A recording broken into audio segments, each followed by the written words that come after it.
The first 3 Star Wars movies in one sitting, you know, it had a little break between each movie. Uh-huh. So yeah, spent the day in the cinema watching them. I'm a moviegoer, man. When I lived in Wichita from February 2002, right after 9/11 had happened, instead of coming to Boston, I listened to my parents. They were living in Kansas because my sister married somebody from Kansas State University up north Kansas, electrical engineer. They started having kids. So that's why Mom and Dad eventually went from Ohio when I was in the Air Force to Tennessee, to Nashville. My dad retired as a railroad man. My dad was he started as putting wheels on the trains, and then he was a manager, like a director.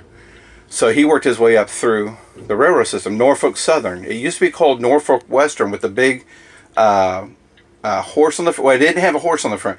When Norfolk Southern bought Norfolk Western, they have the big stallion, the black stallion on the front of the train. Right. And that was the changeover, and that's what I remember the most was the Norfolk Southern, because of the horse and because that was a very lucrative time for my family. When that happened, my dad, instead of getting cut, he got a raise. You know, when new corporations take over, usually you get the cut because they're trying to trim the fat and pay back the loan. That's literally what's going on, trimming the fat. So anyway, that's my dad was a railroad man after the Navy. He was actually working at the railroad before he went into the Navy, and then he continued on the railroad after the Navy, after the Vietnam. So I was born in Oakland, California, Oakland Naval Hospital. The government hospital there, and military hospital, whatever. But before I was 1, Mom and Dad moved back to Ohio. They're both from Ohio, so they're both Ohio State Buckeyes.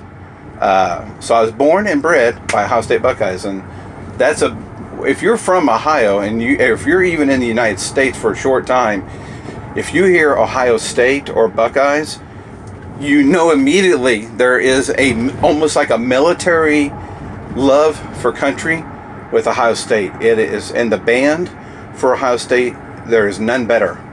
Right. And I mean, it's not just like our words, it's everybody's words, because everybody wants to be like Ohio State. All brass band, precision instruments locked down, pulled up. It's like a military event, but they're creative.